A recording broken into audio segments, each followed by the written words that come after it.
Welcome to the Jonathan Edwards Podcast, a podcast brought to you by the Jonathan Edwards Center at Gateway Seminary. My name is Chris Woznicki, and I have the privilege of being the research fellow here at the Jonathan Edwards Center, or as we like to call it around here, the JEC. For those of you who are not familiar with the JEC, it's one of 10 international affiliate centers of the Jonathan Edwards Center at Yale University. Here at Gateway, we strive to be the premier educational epicenter for researching the life and works of America's premier theologian out on the West Coast. I think we pride ourselves on the West Coast part quite a bit. How do we do that? Well, we do that by strengthening our doctoral programs, networking with international scholarly communities and churches, and finally by hosting this podcast as well. In these episodes, we get to talk to premier Jonathan Edwards scholars about cutting-edge research. We also get to take an opportunity to dive into some of Edwards' most famous works, and most importantly, we get to talk about why any of this actually matters for the church. So, without further ado, I'd like to introduce to you today's guest, Zak Tharp. Welcome, Zak. Thanks for having me on, Chris. Absolutely. So, Zak, tell us a little bit about who you are and the institution you're affiliated with. Yeah, so I've been studying Edwards for a couple of years. I'm currently a PhD candidate at Ridley, Melbourne, through the Australian College of Theology. And then my day job is that I teach high school English in Texas. Very cool. Yeah, that's funny. I also tutor at Ridley, and I taught high school Bible for a year. That was 10th graders specifically, so that was a fun experience. Now, one of the things that this podcast hopes to do is to introduce people to Edwardsian scholarship. So there's a whole range of people in this audience, some people who are already in the thick of things, some people who are starting to think about how they might want to get interested or dive into this field. And you're in a unique position. You know, you're currently a PhD candidate studying Edwards. So I'm just wondering, at what point in the process of your theological education did you get pulled into studying Edwards in a more academic way? And why do a PhD on him? Yeah, good question. So I did an undergraduate thesis at a state university in Texas, Stephen F. Austin. I had a friend and mentor who coached me through the end for which God created the world.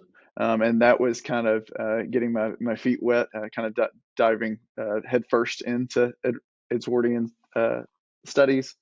But then kind of had my eyes set when I went and did master's work at Southern Seminary in Louisville, Kentucky, on Edwards and his context. I was just kind of fascinated with him as a person and as a Bible reader. I was noticing that not a lot of folks were working on those kinds of things. So under Michael Haykin, if you know who that is, I think many of us Baptists know Michael Haykin and his historical work pretty well. Yep. I studied with him a colonial pastor that's in kind of the background of Edwards's world, named Edward Taylor. Edward Taylor kind of goes toe-to-toe with Solomon Stoddard over the Lord's Supper, a generation before Edwards, just to kind of get introduced to Edwards's milieu and kind of what his world would have been like, the theological world that he would have inherited. And then that really set the table for me to start doing doctoral work at Ridley. And remind me who you're studying with at Ridley, who you're doing your PhD under? Yes, so the Dean of Missional Leadership, Reese Besant, there at Ridley, Melbourne. He's published a couple of books on Edwards in some unique areas. So Edwards' ecclesiology and Edwards as a mentor. So it's been a real joy to work with him there. Yeah, and he also heads up the Jonathan Edwards Center down there. He does, yeah. The Jonathan Edwards Center, Australia, which a couple of years ago hosted its own Congress back in 2015, and that center has a couple of ongoing projects that have to do with Edwards and his parish ministry, as well as Edwards and his exegesis. Very cool. One of the things that are interesting about the different centers is that they all tend to have a specific focus. They're not Yeah, all that's right. doing the same thing. And here at the Gateway Center, we focus obviously just broadly on Edwards, but also his relationship to Baptists and the Baptist tradition. Hmm. So some of our listeners might be wondering uh, what advice you might have to give to PhD students, because some of them might be considering doing a PhD on Edwards here at Gateway. Others might be considering doing it somewhere else. But what advice would you, as a PhD student who's a little bit further down the line than somebody who's just considering it, would you give to students trying to study Edwards, or maybe even just doing a PhD in general? Yeah, well, I'm certainly no expert in doing a PhD in general because I'm part-time, not full-time. That there are wiser sages among us on doing it full-time, no doubt. But in terms of Edwards specifically, I think it's a great question. Knowing that the Edwards centers around the world, which are doing great research on kind of America's premier theologian, right? The different emphases, really kind of figuring out where those are at early on would certainly help someone who's kind of thinking about, like, I appreciate Edwards' theological constructions, or I appreciate this part of his kind of narrative, or biographical narrative, if you will. So knowing that, like, for example, the JEC in Heidelberg has put out some great historiographical work. They've got an interesting project on Cotton Mather, who's kind of a figure who's adjacent to Edwards. Cotton Mather produces like the first Bible commentary on American soil. So that's kind of interesting and related to some other areas of study in Edwards. The Jonathan Edwards Center in Australia has a real pastoral bent to it. Even though we're looking at Edwards critically and his manuscripts critically, there's still a lot of application, I would say. We kind of share that same sentiment that you guys on the West Coast have, of just an appreciation of Edwards, not just as a philosopher, but Edwards as pastor, and what did he do day to day, and how was he handling the biblical text in his specific context, Yeah, so you said you're doing it part time. I think that's going to be an increasing reality just with the way that funding is, just across academia in general, not even within seminary context. Could you speak a little bit about how you've approached having a full time job and then also being a student and being expected to write, do research and write? Yeah, it's definitely shifting. I think all of Christian higher ed, I think everybody I talk to would attest to the way that the landscape's kind of changing and in flux. It is a bit taxing, I'll say, but even if you have occupations in other areas, I think that there's ways that we can make these kind of high shelf theological ideas a little more invading the space of our everyday life. I mean, I think that's kind of Edwardsian too, right? You notice that with Edwards, there's often the caricature that he spent 12 hours a day or 14 hours a day. There's people will say different things in his study, but what that neglects to see is the way in which he interacted with real people, and that they would come and visit his study and chat with him, or ask him particular questions. And the way I've seen that play out in my particular area of work, before I was a TA at Southern Seminary, and then now I teach high school full time. And the way that I see that play out is sometimes I'll have my students read like the letter to Deborah Hathaway, which is a notable work of Christian piety that Edwards pens, or I'll have them probably read one too many Great Awakening letters, and have them work on it. And then that also lets me kind of continue to soak in those research areas as well. So there's ways that you can kind of bend what you do. Oh, and there's the There you school go. bell. There's the school bell. There. So yeah. So what I'm hearing is integration is really important. So I came across your paper while looking at the schedule for the Global Jonathan Edwards Center Conference, which happened in July of this year, 2023. You got to present a paper that I thought was interesting. It was one of the ones that just caught my eye because it was a topic that I hadn't really seen addressed. Before we talk about the actual paper, can you tell us a little bit about what these congresses are like? Is it just like a regular academic conference? Like, I mean, it's global, so it's not like ETS, you know? Um, Tell us a little bit about the Congress. Yeah, so one thing that I've really appreciated, I started the PhD journey in 2019. One thing I've really appreciated about the Jonathan Edwards Centers is just kind of the congeniality between them. It's really interesting to see just how ecumenical that they can be. Part of that is kind of necessary, I suppose, but at another level, there's just some great conversation and some real Edwardsian warmth but between them, which is really nice. It's not the kind of dry, erudite, just papers that one might expect. But the Jonathan Edwards Congress, this one in particular, was hosted by the JEC Benelux, which is housed in the Evangelical Theology faculty there in Leuven in Belgium, and so a lot of the scholars, both junior and senior scholars, would have some meals together and sometimes to informally discuss some hot topics in Edwards studies right now, which is just a lot of fun, as well as like the main stage speakers. So I attended the one at Yale a couple years ago as well with some with no small names like Skip Stout and George Marsden presenting the kind of plenaries there. But this one in Belgium centered on spirituality and rationality. And so my paper fit a bit more under spirituality, but trying to look at Edwards and his view of laughter. Yeah, that's awesome. That's a really interesting topic. So, laughter among pastors and preachers is somewhat of a hot topic. Like, I can think of a whole spectrum of how pastors either use or don't use humor in sermons. Like, on the one hand, you have people who think it's like absolutely detestable, like never do it. And then there's others who you'd think that they're stand-up comedians the way they use it. Um, is this dichotomy kind of what got you into examining Edwards on humor, or was it something else?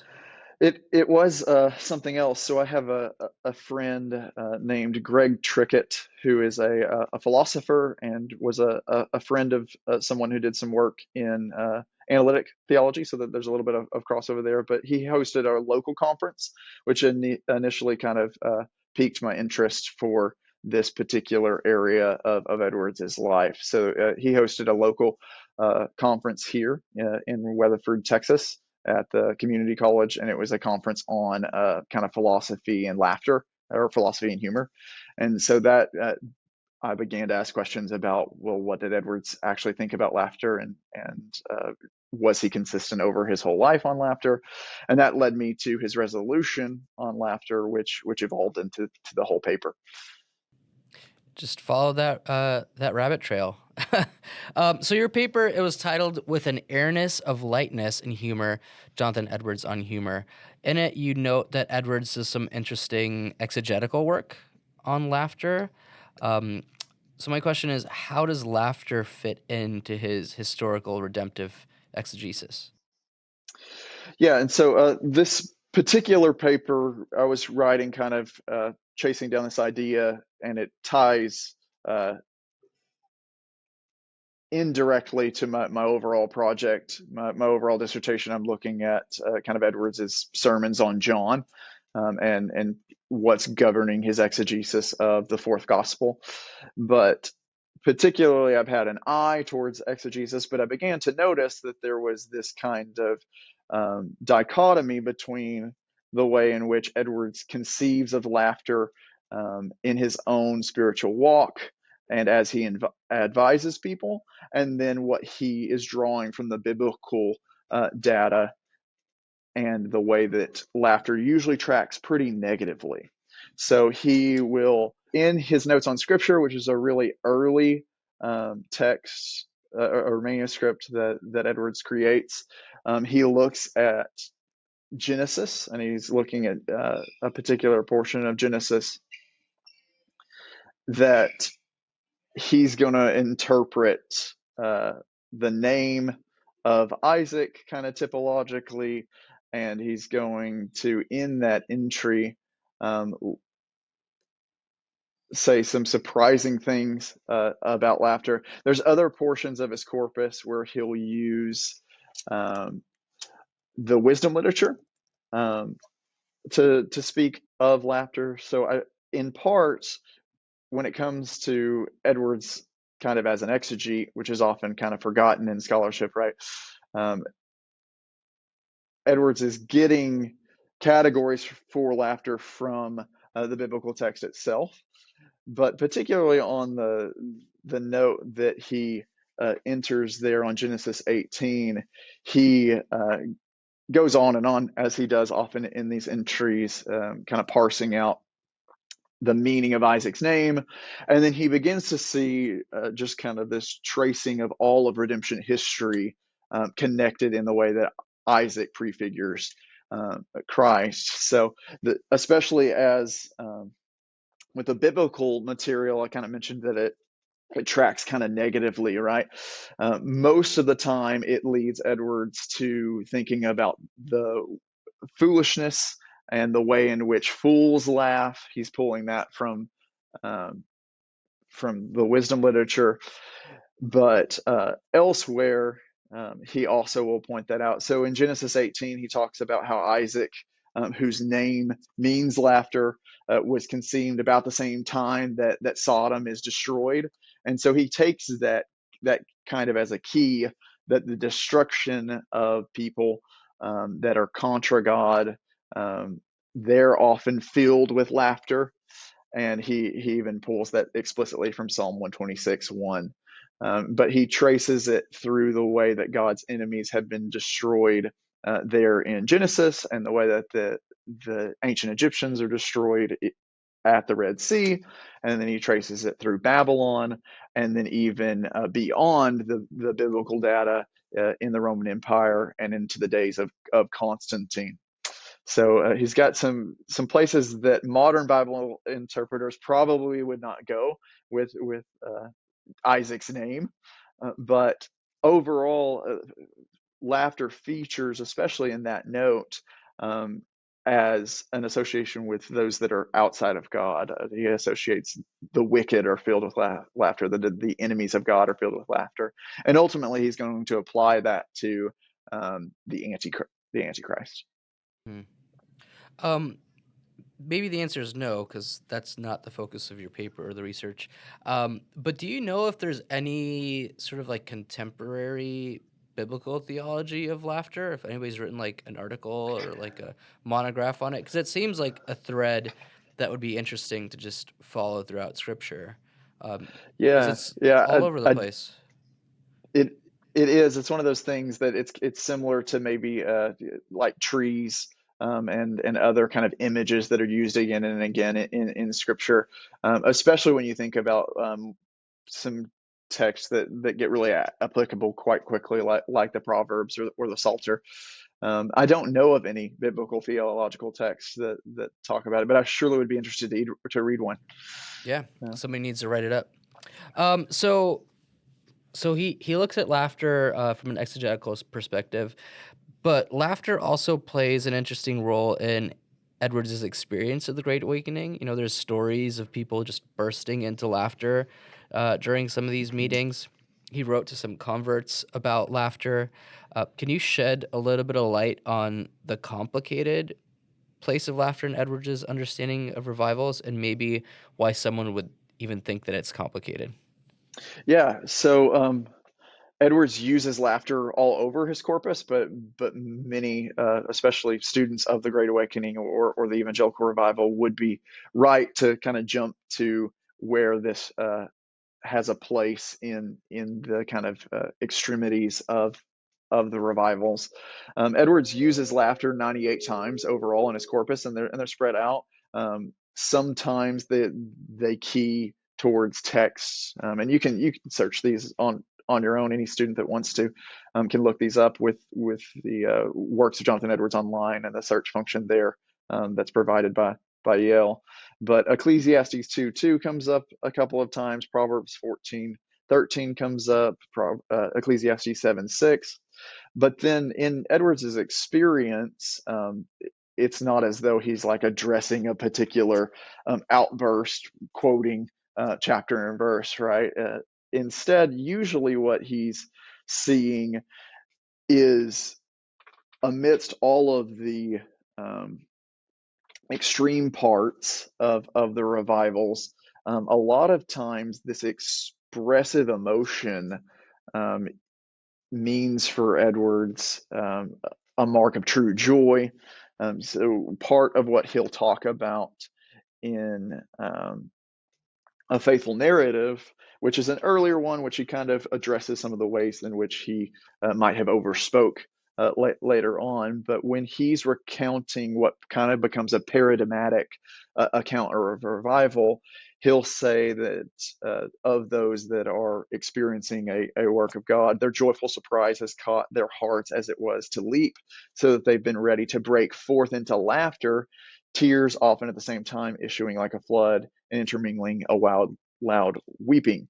So there's this crying out to God, and then he's going to go on to talk about that they've come in view of the glory of God's sovereignty and the exercises of His grace, which is just a really profound juxtaposition, right? We don't tend to think about religious experience in quite the same way, even as evangelicals today. We don't always address your profound laughter is because you're experiencing God's glory.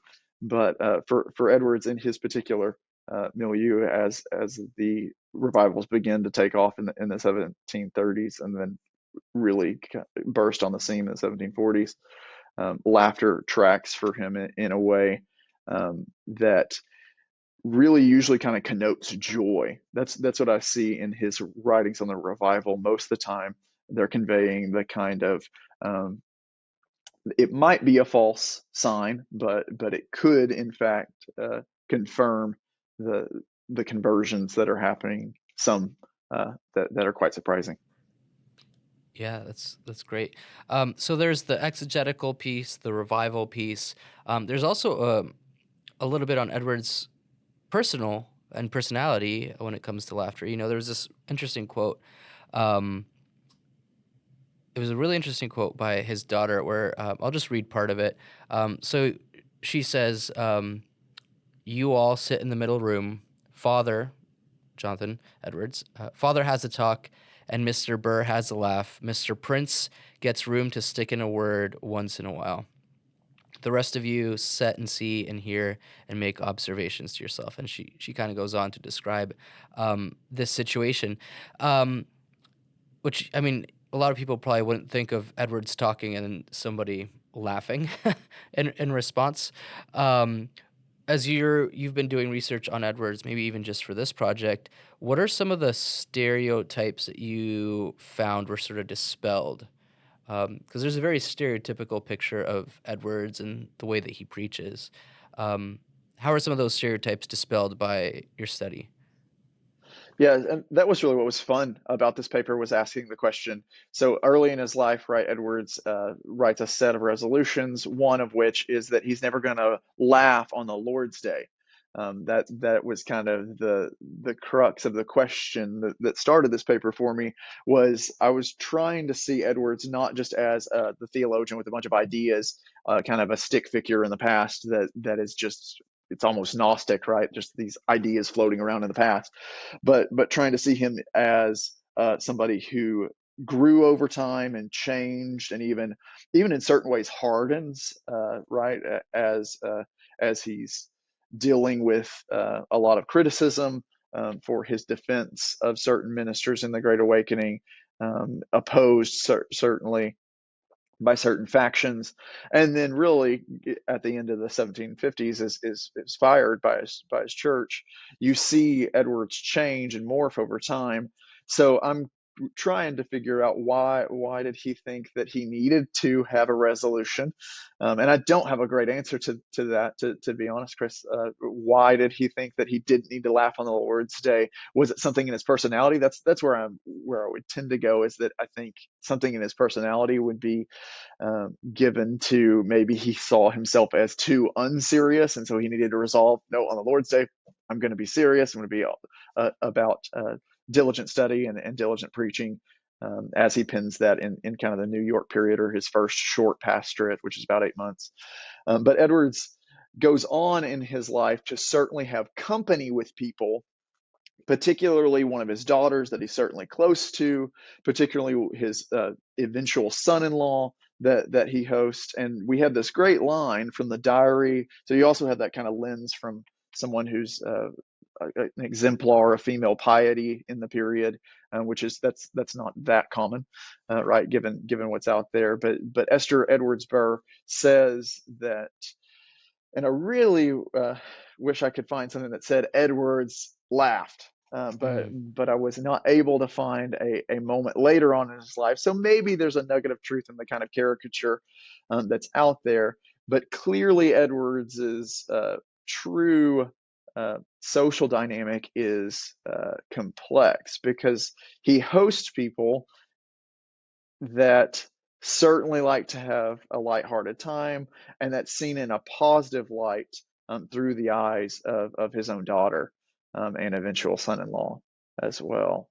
So as he hosts the eventual president of Princeton and his daughter, who marries Aaron Burr Sr., the Presbyterian minister and president of Princeton, he is noted for talking and communicating, and you get this kind of exuberant, joyful communication that's kind of threaded subtly throughout Edwards's life. But the fact that he would host someone that he was allowing his daughter to court and then marry says something at one level. But even more than that, we can see from the kind of diversity of personalities. I think of the juxtaposition between perhaps Bellamy, who he certainly lets into his life, and then Samuel Hopkins, who he lets into his life as well. They're very different temperamentally if you read them or look at secondary literature on those two mentees of Edwards. And so it's interesting to me that this kind of caricature of a hellfire and brimstone preacher, somebody who always talked about sinners hanging over the fire on a line of a spider's thread. That's really not the real Edwards, because in his corpus he talks more about heaven than he does hell. He talks about angels all the time. He's preached his daily exercise is going to the woods and making notes about things that he's going to write on later. Just quite obsessed with the biblical text. But then his daily life looks a whole like normal pastors do today, of counseling people that come into his office, and preparing sermonic material and preaching them in pretty normative ways for his day, opening the text and then preaching the doctrine and then preaching applications or uses. There is a very normal side to Edwards that pairs well with his brilliance, to say the least. Yeah, and I don't want to read too much into the quote because it doesn't give us a ton of details, but it's hard to imagine. You think about people today, people who have sort of like a dour or like curmudgeon-y sort of attitude, like they kind of suck the fun out of a room, Other people can't really have that much fun around them. But it seems like in this situation that she's describing, that it seems like a pretty enjoyable time. So I would say, yeah, that's an interesting picture that she paints. So you mentioned this resolution, and I'll read it. So he says specifically, Resolution 38, never to speak anything that is ridiculous or matter of laughter on the Lord's day. As you come to like the end of this study, do you think the adult Edwards would agree with the young Edwards on this resolution? If so, what makes you think that? And if not, why? Yeah, great question. Frustratingly, I could not find a well-attested to biographical note that Edwards did laugh, right? And that is frustrating. If someone watches this podcast and knows of something, they should email us for sure. I think in terms of the way that Edwards changed, I think that's a really good question. For the longest time, and we're sometimes guilty of this in historical theology, right? We say this person's view was this. Bart thought this about Scripture, or Martin Luther thought this about grace, right? And that sometimes can be a little reductionistic, right? Edwards over time certainly changes because he's a man in a fallen world. I think looking at some of the work that's going on in like theological anthropology these days, and the good work that's being done in that particular area, might revise some of our depictions of particular historical theologians and figures and preachers and whatnot. But in terms of did Edwards change on this, I don't have any. He's far too reverent on the Lord's Day and the office of pastor and the place of preaching, especially in the Great Awakenings. I don't see him as moving away from this resolution, although he may have broke it on occasion. Um, he might have been quite convicted given the way that he resolves to do a lot of other things. I mean, he's certainly extraordinarily, um, almost superhumanly self-disciplined, and we have pretty good attestation to that in the biographical material. But in terms of Edwards's change in his rhetoric, or what he would have thought, um, of course, that's going to change. I think Michael Keller has demonstrated that really well with the styliometrical dissertation that he produced on Edwards's sermons. His most extreme language increases later in his life. That's what Michael Keller pretty clearly shows. So when Edwards is later in his life, I think we have a pretty nuanced picture of laughter, as well as the other things that Edwards would have talked about. The degree of that change is the project of historians, I guess. Like that's what we're trying to measure is over time. Does this person change in particular helpful ways? My base assumption in this paper, though, was to see were there any good indications of this, the common depiction of a kind of demure, soft-spoken, intellectual type. Did Edwards really fit that bill, or was it more complex? And I tend to think that he certainly had a deep personality, right? I don't think that he was nearly as congenial as maybe a George Whitefield of his time, to contrast someone who's contemporary or someone later like Charles Spurgeon, who certainly got a social acumen that maybe Edwards lacks at a level. But I would land, when you examine Edwards's life, though in his home, he's got a place for spiritual counsel. He's got clearly a high esteem for his wife and his children. It really cuts against that kind of picture of an antisocial, German theologian that's just dropped in the American or the British North American colonial wilderness, locked up in its mansion. Like, that's not the real Edwards, right? Probably he might have been given over to a ton of laughter, from my best guess on what I've looked at. But clearly, through the eyes of people close to him, he invited folks that enjoyed to chat a lot and enjoyed lightheartedness in their time. Yeah, it would be interesting to go back and read through some of his sermons, and see if any, I guess, lighthearted or humorous um, content can be found in them. Humor is such a contextual thing where Mhm. like somebody can read something and not find it funny at all 200 years later, where it might be maybe not even humorous, but lighthearted. You think of reading in the Gospels, like there's certain things that I would believe that Right, Jesus says that seem kind of funny to their audience, but like those jokes don't land on us, about right. like camels going through needles, eye of needles and stuff. Like that's a pretty ridiculous image that like I don't think people hear it today and are like bursting out laughing, but maybe Yeah. somebody back then would have, or like a sower like throwing seeds onto like a hard path. It's like, well, that's ridiculous. Who would ever do that? I wonder if there's anything um, like that in Yeah, Edwards.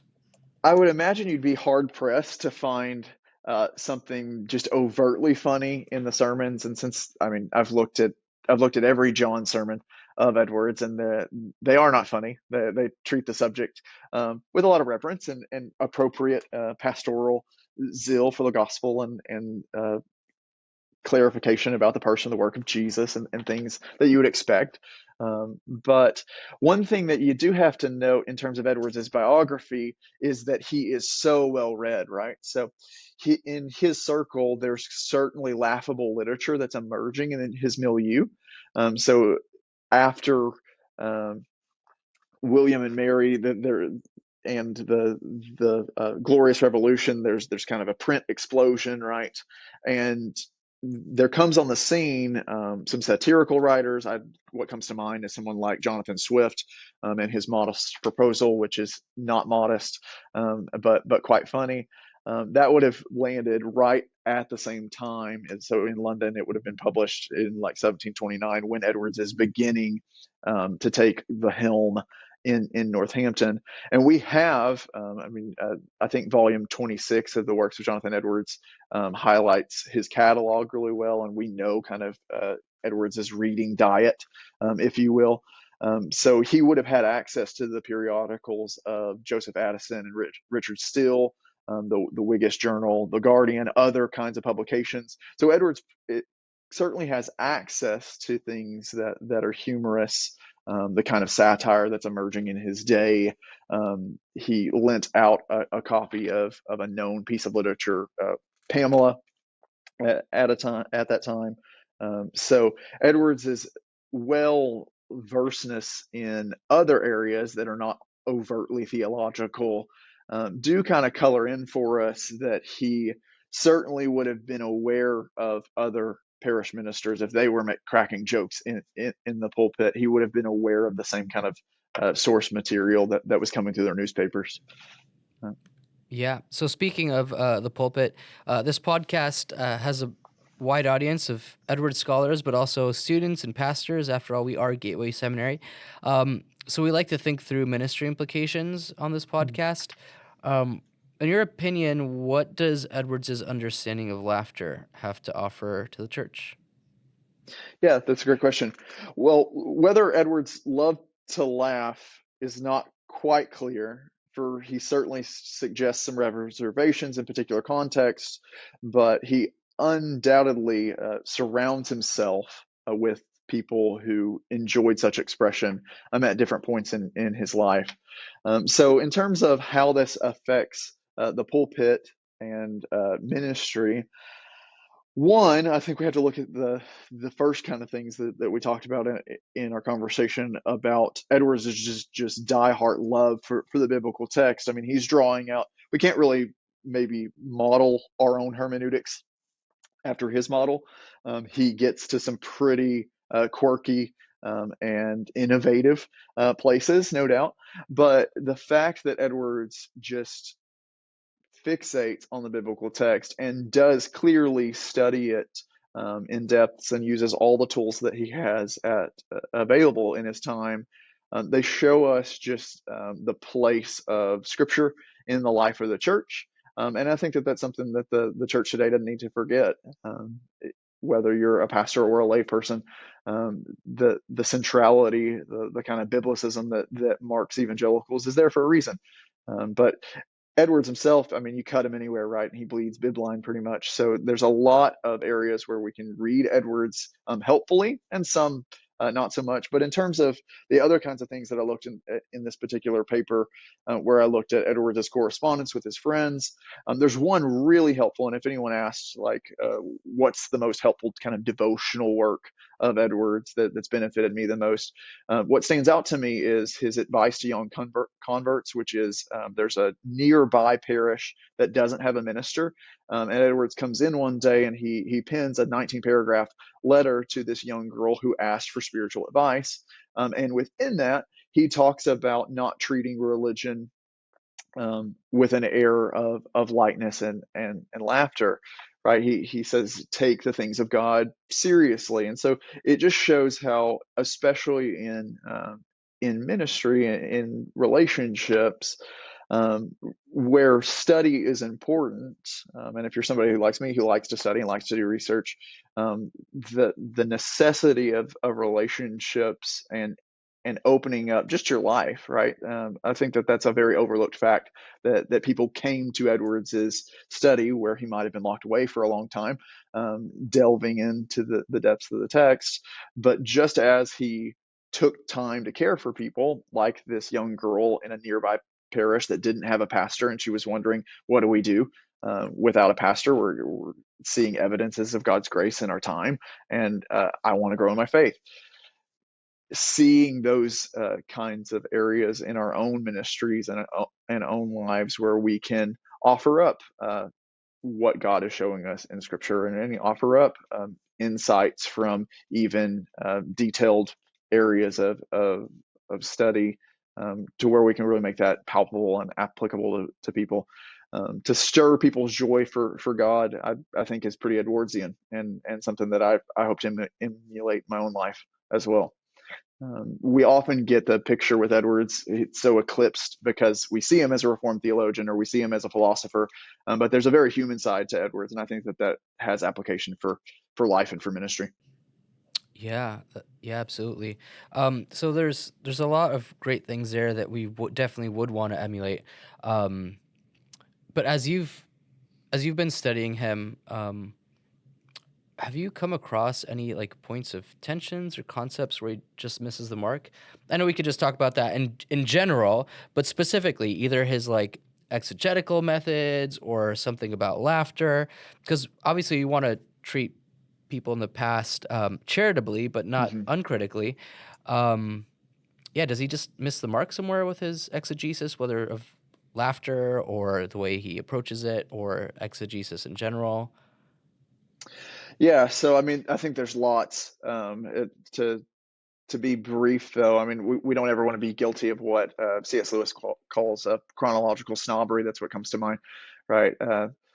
I don't want to look back and think, God, Edwards is just terrible because how did he not understand, this part of Second Temple Judaism? It's clear, right? Or this notion of biblical theology. Like that's things that land in our time that might not land in his, and that's okay. We need to practice some theological humility in the way that we learn from other individuals in the past, but especially in his exegesis, I think the difficulty and part of why there's so much work going on in this area of Edwards is that he's kind of hard to get a hold of in terms of what is his uh, actual approach to the text, because there's some different moves, right? So there's lots of different moves exegetically, which on the one hand means that there's some good work that can be done kind of tracing those moves, but on the other hand, it's difficult to emulate that. It's difficult to find something that's really replicable. So I don't think that most evangelicals today would be as strong, like in that note on Scripture on Genesis 18. I don't think many evangelicals today would insist that the Pope is Antichrist, and that's kind of where Edwards lands, and that ties into some of his context, but also the commentary he's reading. In the paper, I traced out where Edwards relies a lot on a biblical commentator named Matthew Poole. And so for his New Testament stuff, especially, Matthew Poole becomes very important. Another person who lives in a Northampton, but in Britain, named Philip Doddridge, is also an important New Testament exegete for Edwards. So Edwards is drawing on kind of the best commentaries in his day. He's drawing on the D.A. Carsons and the G.K. Bills of his day, or whatever you want to say. Insert your favorite commentary here, right? He's drawing on that, but then he's often using those conclusions in novel ways. Those novel ways certainly get dated, especially as biblical studies and theological studies move forward in time. I don't get where Edwards gets eschatologically, and so that would be a clear area of difference between he and I. Yeah, and in terms of lists of exegetes that he's looking at, for the Baptists in the audience, he is familiar with Gill's work, who Yeah, Gill obviously is known for his commentary writing. So it shows up in his catalog of the books that he has owned and read. yeah. He also quotes Gill in the Religious Affections as well. The One of Gill's works appears in the Religious Affections in a footnote too. So he's familiar with a lot of Reformed divines, and then he's familiar with a lot of non-Reformed divines as well in his time. Yeah, absolutely. Very well read. So besides your own work, which hopefully we can see soon, are there other places where students might go to look at Edwards and his exegetical methods? Yes, I would So any certainly like put. classic texts that like if you're gonna Yeah. study Edwards and his exegesis, like you got to go read this person. Yes, I would certainly point people to the book Edwards the Exegete by Doug Sweeney, who's now the dean of Beeson Divinity School. Edwards the Exegete is a great book. It's got 4 case studies in it that kind of trace these kind of moves. There's another work that might be a little more topical. And so this was the first work that I read that led me to want to work on Jonathan Edwards and his exegetical method of John, because there was one chapter in a book called Jonathan Edwards and Scripture, edited by Doug Sweeney and Dave Barshinger. And I hope I'm saying Dave Barshinger's name right. But JE and Scripture would be a great place to go, because if you want to know what Jonathan Edwards thought about Jonah and the great fish, if you want to know what Edwards thought about a variety of topics by experts there, that's a great jumping off point. That's a bit more that's a bit less technical than some of the other things. There's other works out there as well. There's a ton of dissertations. Well, I say a ton. There's a handful of dissertations that are being produced that at least I know of. I'm sure there's more. One on Edwards and Hebrews. One on Edwards and the Fourfold Gospel. I've seen one recently from Southeastern on Edwards and on the topic of wisdom, and Edwards on Old Testament wisdom literature. Lots of good things being put out there by the different Jonathan Edwards centers. And then when those things are produced, all of the Jonathan Edwards centers benefit, right? Because we all can share that work and those different dissertations and theses that are produced. Yeah, it really does seem like this is the next trend, at least from my seat in Edwardsian scholarship, Yeah. Edwards the exegete. Well, Zach, thank you for spending time with us. One last question. What's next for you in the world of Edwards, and where can our audience keep up with you if they want to do so? Yeah. Thanks so much for having me, Chris. And it's nice to talk to another Reformed Baptist about Edwards. It's kind of funny to study it at an Anglican school. A dead Presbyterian or Congregationalist, depend upon who you ask, right? Different kind of moves in Edwards's thought and life. But yes, I have a forthcoming work put out by the good people at the JE Society. There's some interesting technology by a Edwards scholar named Rob Boss out there, but he also has edited a couple of volumes of miscellaneous companions. So Edwards has more than 1,000 miscellanies, and sometimes they're hard to navigate, especially if you're new to Edwards. But the first 2 volumes have been published, and I will have an article there that will appear in volume 3 of the miscellaneous companion. I'm tracing Edwards's language of fountain and 4 particular divines that he uses to come up with this language of fountain in his various miscellanies. Besides that, other places you can track with my works. Eventually will be said dissertation that we've discussed here, and of course you can follow me on Twitter at Zak Tharp 12, which I guess it's now X, right? So you can Yeah, follow me on X. yeah. I guess there were 11 other Zachs before you, or was it Yeah. like a number that you really like? You're like 12th disciple or something. Number 12 Um, football jersey. I don't know.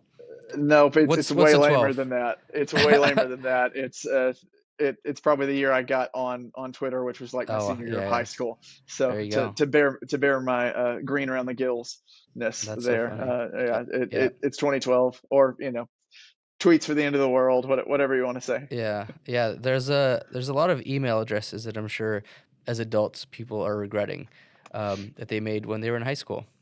Silly stuff. Anyway, well, thanks, Yeah, Zach. I really appreciate it. Thank you for taking the time to be with us. yeah. Thanks for having me, Chris. It's been a joy to chat.